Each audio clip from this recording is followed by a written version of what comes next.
Bapa, ini kehidupan kami Tuhan, Kami menyerahkan seluruh kehidupan kami kepadamu Tuhan, sebagai rasa syukur kami, sebagai rasa bangga kami Tuhan terhadap segala kebaikan-Mu yang Kau kerjakan dalam kehidupan kami. Patut kami bersyukur kepadamu Tuhan Yesus, karena begitu besar kemurahan-Mu yang Kau anugerahkan kepada kami untuk menikmati segala kebaikan-Mu dalam kehidupan kami Bapa. Di pagi yang indah, di pagi yang diberkati ini Tuhan, kemarin kami datang bersyukur kepadamu, naikkan setiap pujian dan penyembahan kami, dan saat ini kami menyiapkan hati kami yang terbaik untuk mendengarkan isi hati-Mu Tuhan. Berfirman kepada kami, karena kami sudah siap mendengarkan firman-Mu. Dalam nama Yesus, haleluya, amin. Silakan duduk saudara-saudaraku.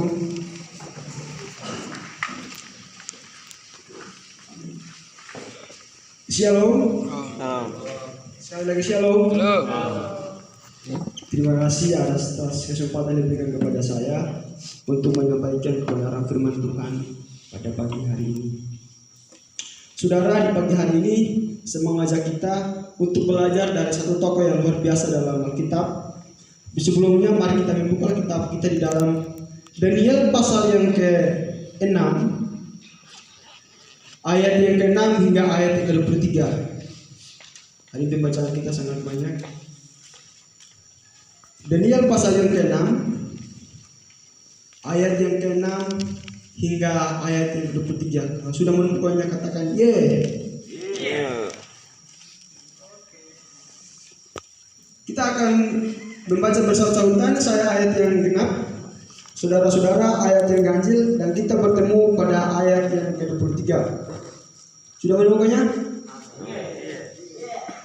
Ayat yang ke-6, maka berkatalah orang-orang itu, kita tidak akan mendapat suatu alasan dakwaan terhadap Daniel ini, kecuali dalam hal ibadah kepada Allahnya. Kemudian bergegas para pemimpin tinggi dan wakil raja untuk menghadap raja serta berkata kepadanya, semua pejabat tinggi di kerajaan ini, semua penguasa dan wakil raja, para menteri dan bupati telah bermufakat supaya dikeluarkan kiranya suatu penetapan raja dan ditetapkan suatu larangan agar barang siapa yang dalam 30 hari menyampaikan permohonan kepada salah satu dewa atau manusia kecuali kepada tuanku, ya raja, maka ia akan dilemparkan ke dalam gua singa. Oleh sebab itu, ya raja, keluarkanlah larangan itu dan buatlah suatu surat perintah dan juga menurut undang-undang orang Media dan Persia yang tidak akan dicabut kembali. Sebab itu Raja Darius membuat surat perintah dengan larangan itu. Surat perintah itu telah dibuat bila yang dalam zaman sesungguhnya ada tingkat yang terbuka Yerusalem. Jika ia berlutut berdoa serta memuji Allahnya seperti yang bisa dilakukannya. Lalu orang-orang itu bergegas-gegas masuk dan mendapati Daniel sedang berdoa dan bermohon kepada Allahnya. Kemudian mereka menangkap raja dan menyatakan kepada bukankah aku mengeluarkan satu larangan supaya setiap orang yang dalam 30 hari menyampaikan permohonan kepada salah satu dewa atau manusia kecuali kepada tuanku ya raja akan dilemparkan ke dalam gua singa? Perkara itu pasti menurut undang-undang orang Media Persia yang tidak akan dicabut kembali. Lalu kata mereka kepada raja, Daniel, salah seorang buangan dari Yehuda, tidak mengindahkan tuanku, ya raja, dan tidak mengindahkan larangan yang tuanku keluarkan, tapi 3 kali sehari ia mengucapkan doanya. Setelah raja mendengar hal itu, maka sangat sedia ia, dan ia mencari jalan untuk mengenal, bahkan sampai matahari masuk ia masih berusaha. Lalu bergegas-gegaslah orang-orang itu menghadap raja serta berkata kepadanya, ketahuilah, ya raja, bahwa menurut undang-undang orang Media dan Persia tidak ada larangan atau penetapan yang dikeluarkan raja yang dapat diubah. Sudah itu raja yang memberi perintah yang Daniel dan dilemparkan ke dalam singa. Bicaralah raja kepada Daniel, Allahmu yang kau sembah dengan tekun, dialah kiranya yang melepaskanmu. Maka dibawalah sebuah batu dan diletakkan pada mulut gua itu. Lalu raja mengecap dan dengan cincin materialnya dan dengan cincin material para pembesarnya, supaya dalam hal Daniel tidak dibuat perubahan apa-apa. Lalu pergilah raja istananya dan berpuasa di malam-malam. Ia tidak menyuruh datang menyebut dan ia tidak tidur. Pagi-pagi sekali ketika fajar menyising, bangunlah raja dan pergi dengan buru-buru ke gua singa. Ketika ia sampai di dekat gua, berserulah ia kepada Daniel dengan suara yang baik. Berkatalah ia kepada Daniel, Daniel, bangsa yang hidup, malam sembah dan setepun, datang sebagai kepada yang masih itu. Lalu kata Daniel kepada raja, ya raja, kekallah hidupmu. 1, 2, 3. Allahku telah mengutus malaikatnya untuk mengatupkan tutup mulut singa-singa itu, sehingga mereka tidak mengapa-apakan aku, karena ternyata aku tak bersalah di hadapannya, tapi juga terhadap Tuanku, ya raja, aku tidak melakukan kejahatan. Dari pembicaraan kita dari ayat yang ke-6 hingga ayat yang ke-3, saya ingin kita belajar satu topik yang sangat penting yang bagi saya cukup urgent untuk kita mengetahuinya, yaitu rahasia mengalami mujizat Tuhan. Dalam konteks ini, Daniel dalam satu problema yang sangat besar yang secara akal budi kita, logika kita tidak masuk akal, dan dia bisa dibebaskan oleh Tuhan. Kalau secara logika kita, misalkan saudara, ketika saudara dibuang di gua singa, bisa saja singa makan kita, saudara, apalagi singa lapar. Tapi dalam hal ini, Daniel datang kepada Tuhan dengan sungguh-sungguh menyerahkan seluruh kehidupannya kepada Tuhan. Dia mampu melewati masalah ini, saudara. Mari kita bahas topik kita hari ini tentang rahasia mengalami mujizat Tuhan. Saudara, ada seorang yang luar biasa di dalam kehidupannya sama dengan kesaksian di YouTube. Dia mengatakan seperti ini. Di dalam kehidupannya dia sebagai orang percaya, dia setiap hari diikuti Tuhan. Tapi pada suatu ketika dia merasa tidak dibutuhkan Tuhan karena dia sudah ada segala-galanya. Dengan waktu yang begitu berjalan, Tuhan mengizinkan dia mengalami sebuah penyakit, yaitu kanker jantung yang sangat luar biasa dia hadapi. Dia keadaannya seperti dikecewa dengan Tuhan. Dia merasa Tuhan tidak ada dalam kehidupannya dia. Singkat cerita, dia pergi ke dokter, periksa, dan dokter menyatakan penyakit ini harus dioperasi. Dia pulang ke rumah pada malam jam 9 malam. Dia berdoa sampai jam 3 pagi. Saudara mau tahu, ketika dia berdoa, besok paginya dia pergi ke dokter untuk periksa lagi supaya langsung operasi. Ketika dia periksa, saudara mau tahu penyakit yang diderita, dokter katakan apa? Jantungnya normal. Sesuatu yang kita bayangkan yang tidak pernah masuk dalam logika kita, ternyata Tuhan membuat itu sebagai suatu keajaiban yang kita kurang pahami di dalam kehidupan kita. Begitu banyak hal yang Allah kerjakan dalam kehidupan kita sebagai orang percaya yang tidak dapat kita selami dengan pemikiran kita terbatas. Dalam hal ini, dalam teks yang kita baca tadi, Daniel pun mengalami hal yang sama di dalam kehidupannya. Itu banyak problem yang dia hadapi. Dia harus ikuti peraturan untuk menyembah patung yang didirikan oleh Raja Darius. Tapi apa dia menolak? Itu ada masalah besar yang dia harus hadapi, saudara. Harus masuk ke dalam gua singa, masalah besar dia harus hadapi. Tapi apa? Dia datang kepada Tuhan dengan sungguh-sungguh. Dia tidak mau melakukan apa yang tidak berkenan di hadapan Tuhan.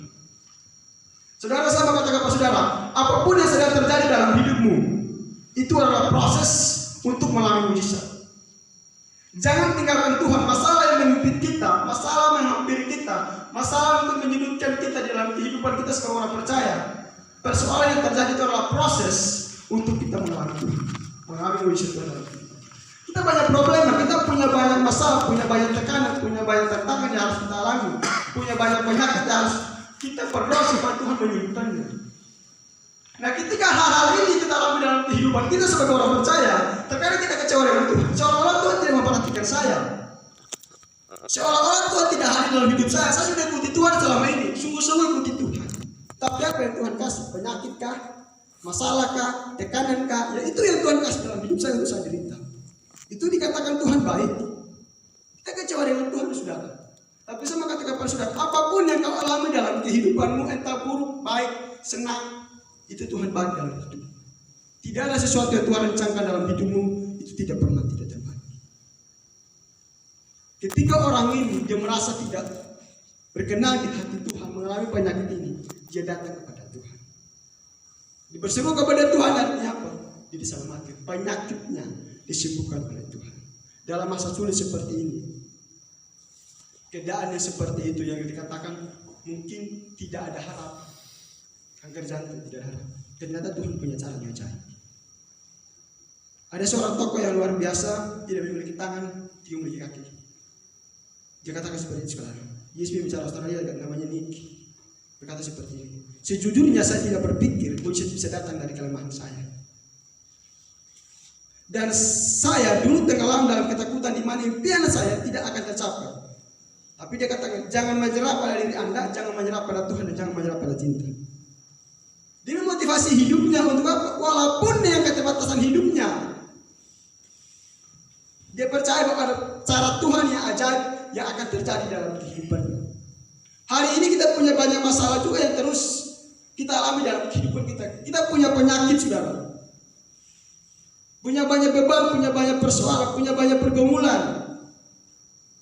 Tapi kalau kita berserah sepenuh kepada Tuhan, yang katakan ini tadi, berserah kepada Tuhan, tidak menyerah pada Tuhan. Percayalah, Tuhan punya 1000 alasan untuk memulihkan dan menyembuhkan segala penyakit dan segala pergumulan hidup. Ketika Daniel mengalami hal ini, saudara, Daniel mengalami hal ini, masalah terbesar yang dialami dalam kehidupannya. Dia merasa membutuhkan Tuhan. Seolah-olah dia tidak mampu untuk bisa melakukan apa yang diperintahkan.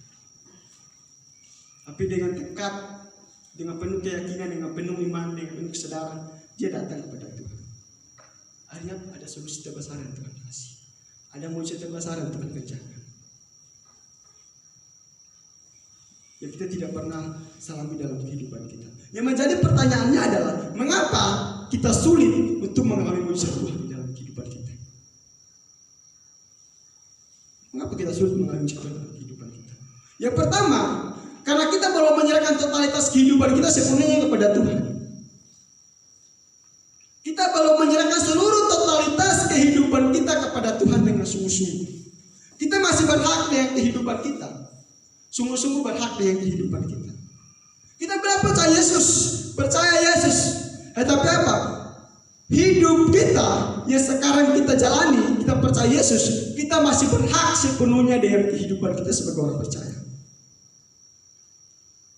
Rasul Paulus mengatakan seperti ini, hendaklah seluruh pikiran dan perasaanmu engkau di dalam Kristus. Artinya seluruh perasaan, seluruh kehidupan kita serahkan ke dalam Tuhan Yesus. Tapi apa? Nyatanya hidup kita belum serahkan totalitas kepada Tuhan. Kita masih berhak atas kehidupan kita. Daniel kenapa dia menemui Tuhan? Karena apa? Dia menyerahkan seluruh kehidupannya kepada Tuhan, saudara. Dia merasa dia tidak mampu untuk menjalani kehidupannya, tapi dia menyerahkan seluruh kehidupannya kepada Tuhan.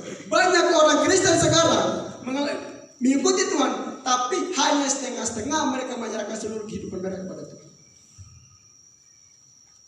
Bagaimana dengan kehidupan kita, saudara? Maka itu ini menjadi satu kendala penghambat untuk kita mengalami mujizat Tuhan dalam kehidupan kita sebagai orang percaya. Yang kedua, karena kita tidak memiliki keintiman dengan Tuhan.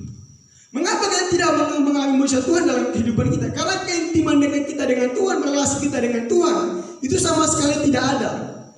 Ataupun ada, tapi hanya kadang saja baru kita bisa melaksanakan itu, saudara. Kita mau datang kepada Tuhan saja berat, kita malas berdoa, sehingga relasi kita dengan Tuhan itu mati. Kalau relasi kita dengan Tuhan mati, bagaimana mungkin kita mau mengalami mujizat Tuhan yang besar dalam kehidupan kita? Kita punya beban, punya persoalan, punya tekanan, punya pergumulan, punya sakit penyakit. Tapi kalau memang kita tidak bisa datang kepada Tuhan, kita tidak memiliki intiman dengan Tuhan, engkau tidak akan mengalami mujizat besar yang engkau mau dalam kehidupan. Engkau butuh pemulihan, engkau butuh yang namanya jawaban Tuhan, engkau butuh namanya penyembuhan. Tapi engkau tidak memiliki intiman dengan Tuhan, tidak akan mungkin engkau mengalami mujizat Tuhan dalam kehidupan. Daniel dimiliki intiman dengan Tuhan. Dalam satu hari dia berdoa harus 3 kali sehari. Artinya keintiman Daniel dengan Tuhan itu sangat erat. Seperti sahabat itu ada kedekatannya. Kalau nanti bisa dibilang sahabat itu dekat, saling mengenal. Bagaimana dengan kehidupan kita? Kita mau jadi sahabat Tuhan. Kalau kita mau mengalami Tuhan, kita harus dekat dengan Tuhan. Relasi kita dengan Tuhan harus dekat. Kalau kita berani datang kepada Tuhan dengan sungguh-sungguh, maka engkau punya masalah, dia akan memberikan legaan kepadamu. Engkau terikat, dia akan memberikan kelepasan kepadamu. Kalau engkau sakit, dia akan menyembuhkan hidupmu, saudara. Tidak perlu kita khawatir, kita tidak perlu merasa kecewa dengan Tuhan. Kita ngomel dengan Tuhan tidak perlu. Tapi kalau kita mau datang kepada Tuhan, percayalah bahwa Tuhan dengan 1000 cara Tuhan akan membuat satu keajaiban yang besar di kehidupanmu seperti Tuhan membuat kepada dia.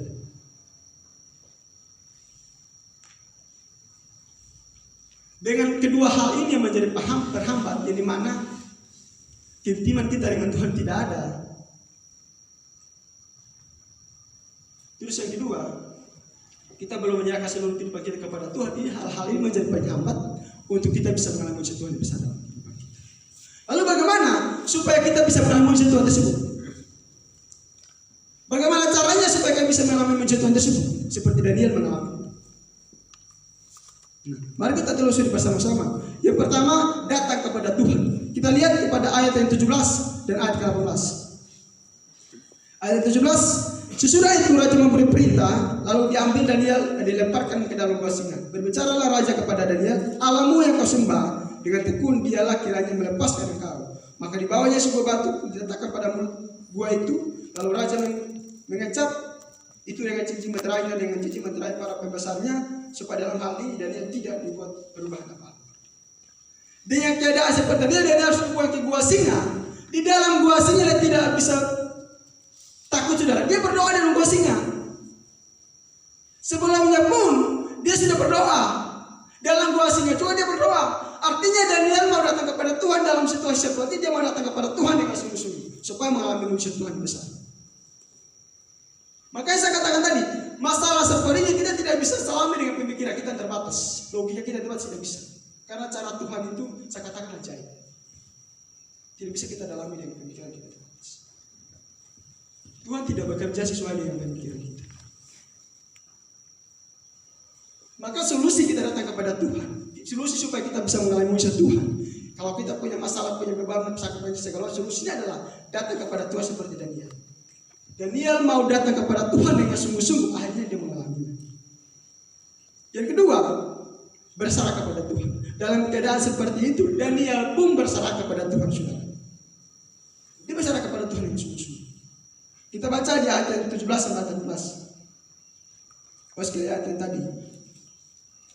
Dalam keadaan seperti ini, saudara, dia tetap tekun berserah kepada Tuhan. Di keadaan dia seperti ini. Sungguh-sungguh dia berserah kepada Tuhan. Dia katakan dia tidak mampu. Dia tidak mampu untuk hadapi masalah besar yang dia harus hadapi. Secara manusia saya pun tidak mampu bisa mengalami seperti itu. Kalau untuk saya diperhadapkan, saya tidak mampu. Jangan itu masalah kecil saja yang kita alami, kita katakan kita tidak mampu. Percayalah kalau kita seperti Daniel mau menyerahkan seluruh kehidupan kita kepada Tuhan, berserah kepada Tuhan, maka dengan mutlak Tuhan akan kerjakan perkara besar lagi. Tidak perlu kita khawatir, tidak perlu kita takut, tidak perlu kita bimbang dengan apa yang kita alami hari ini. Percayalah bahwa Tuhan akan mengerjakan sesuatu yang terbaik. Intinya adalah berserah penuh kepada Tuhan. Yang ketiga, percaya sepenuh kepada Tuhan. Dan dia harus mengalami, dia percaya kepada Tuhan bahwa Tuhan mampu melepaskan dia dari gua singa itu. Tuhan mampu melepaskan dia dari singa itu. Yang dikatakan singa-singa itu jahat sekalipun Tuhan mampu melepaskan. Nyatanya apa? Tuhan melepaskan dia. Lalu bagaimana dengan kehidupan kita? Kita punya masalah, punya beban, punya sakit penyakit yang kita harus derita, kita harus alami. Kalau Tuhan tidak bisa memulihkan hidup kita, Tuhan tidak menyembuhkan kita, kita katakan Tuhan tidak mampu. Tidak, Tuhan mampu. Kita punya pergumulan, punya cita-cita seperti kalau kita ekspektasi kita tidak sampai, apakah Tuhan tidak mampu menuntun hidup kita? Pertanyaannya, apakah kita sudah datang kepada Tuhan, berserah kepada Tuhan, percaya sepenuh kepada Tuhan? Dan dia mengalami hal itu. Dia datang kepada Tuhan, berserah kepada Tuhan, dan percaya sepenuhnya kepada Tuhan dalam situasi yang mungkin sangat sulit dia alami, dia hadapi. Tapi dia yang ketiga prinsip, dia datang kepada Tuhan untuk mengalami Tuhan besar. Di tengah situasi seperti itu, saudara, dia sungguh-sungguh datang kepada Tuhan. Dia harus dibagi-bagikan, harus difitnah segala macam. Besar akal budi kita. Bagaimana mungkin Allah bisa memutus malaikat-malaikatnya untuk bisa menutup mulut sini? Maka saya katakan tadi, dengan pemikiran logika itu yang terbatas, kita tidak bisa memahami cara Tuhan yang jaya yang dikerjakan dalam kehidupan kita. Makanya yang harus saya katakan adalah, mari kita datang kepada Tuhan. Yang ketiga hal ini saya percaya bahwa pasti teman.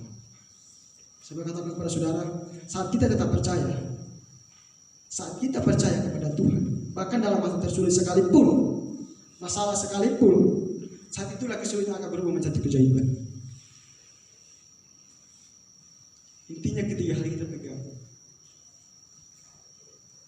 Pasti pernah khotbah seperti saudara, mengalami pemulihan kita sudah datang kepada Tuhan, berserah kepada Tuhan. Contohkan saudara orang lumpuh. Ketika orang lumpuh disembuhkan oleh Tuhan Yesus, dia datang kepada Tuhan. Tuhan akan Daud kasihanilah. Dia datang kepada Tuhan sudah berserah, percaya bahwa Tuhan pasti menyembuhkan. Artinya apa? Tuhan menyembuhkan. Begitu pula dengan kehidupan kita. Kalau engkau punya masalah, engkau punya beban, engkau punya sakit penyakit, engkau derita, datang kepada Tuhan. Percaya kepada Tuhan. Jangan ragu, jangan takut.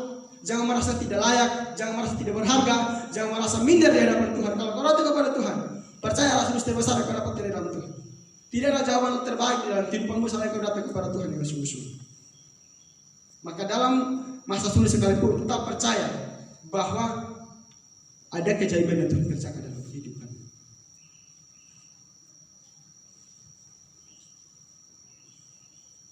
Ya. Jadi dari pembahasan yang kita bahas, ternyata ada dampak yang perlu kita lihat. Kita ingin mengalami mujizat Tuhan, maka kita akan bersaksi bagi Tuhan. Dan dia ketika mengalami mujizat Tuhan besar itu, dilepaskan kuasanya. Dia bersaksi bagi Tuhan. Akhirnya apa? Raja itu pun percaya dan raja mengeluarkan perintah untuk semua orang-orang rakyat-rakyatnya menyembah Allah Daniel. Akhirnya apa? Ketika kita mengalami Tuhan, mujizat besar terjadi. Orang banyak mengikuti Tuhan. Ketika kita mulai mensyukur Tuhan, kalau kita mulai menyampaikan kepada semua orang bersaksi bahwa ternyata Tuhan akan seperti dalam hidup saya, percayalah dengan kesaksianmu, Tuhan akan membawa orang datang kepada Tuhan. Dan dia menemukan hal yang sama, dia bersaksi kepada Tuhan. Akhirnya apa? Banyak orang yang percaya kepada Allahnya Daniel pada waktu itu. Lalu bagaimana hidup kita? Bagaimana supaya kita mengalami Tuhan? Kalau kita mengalami, saya kata kita pelayan Tuhan, tapi kita tidak pernah mengalami sesuatu yang Tuhan kerjakan di hidup kita. Bagaimana mungkin kita bisa mengamalkan Tuhan itu sendiri? Maka Pak Mata mengatakan, saya selalu mengalami mujizat Tuhan besar. Pernahkah kita mengalami mujizat Tuhan besar seperti Pak Mata? Pernahkah kita mengalami mujizat besar seperti Daniel mengalaminya? Atau kita dalam tekanan punya masalah besar, punya sakit penyakit yang kita katakan ini sangat besar sudah. Tapi bagaimana kita bisa bebas, dipulihkan, disembuhkan? Bagaimana caranya? Ya ketika kita pegang tadi, datang kepada Tuhan, berserah kepada Tuhan, percaya sepenuhnya kepada Tuhan. Bahwa engkau tidak mampu, engkau datang kepada Tuhan yang bersungguh-sungguh seperti dia. Jadi kita mengalami mujizat Tuhan tersebut, kita harus bersaksi bagi Tuhan. Dengan pengalaman kita dengan Tuhan, kita bersaksi bagi Tuhan. Maka dengan hal itu, orang banyak menjadi percaya kepada Tuhan. Orang berbondong-bondong percaya kepada Tuhan. Akan dengan kesaksian hidupmu lah orang banyak percaya kepada Tuhan Yesus. Mari tetap mengajak kita untuk tetap kita lihat introspeksi diri kita. Mungkin selama ini kita membutuhkan jawaban Tuhan dalam kehidupan kita karena banyak pergumulan, banyak sakit yang kita alami dalam kehidupan kita sebuah percaya. Tantangan tidak akan terlepas dari hidup kita. Masalah tidak akan terlepas dari hidup kita. Sakit penyakit mungkin sulit untuk terlepas dalam kehidupan kita. Percayalah ketika Tuhan menyelamatkan Daniel dari gua singa tersebut, dari masalah tersebut yang dialami, Tuhan pun akan menyelamatkan kehidupan kita. Jangan pernah khawatir, jangan pernah bimbang dengan apa yang kau alami dalam hidupmu. Mungkin selama ini kau tidak pernah mengalami sesuatu yang Tuhan kau pertemukan dalam hidup. Mari kita angkat tangan kita kepada Tuhan Yesus. Mari kita berserah kepada Tuhan. Datang kepada Tuhan dengan sungguh-sungguh. Mari kita saat angkat satu pujian. Tuhan, inilah hidupku.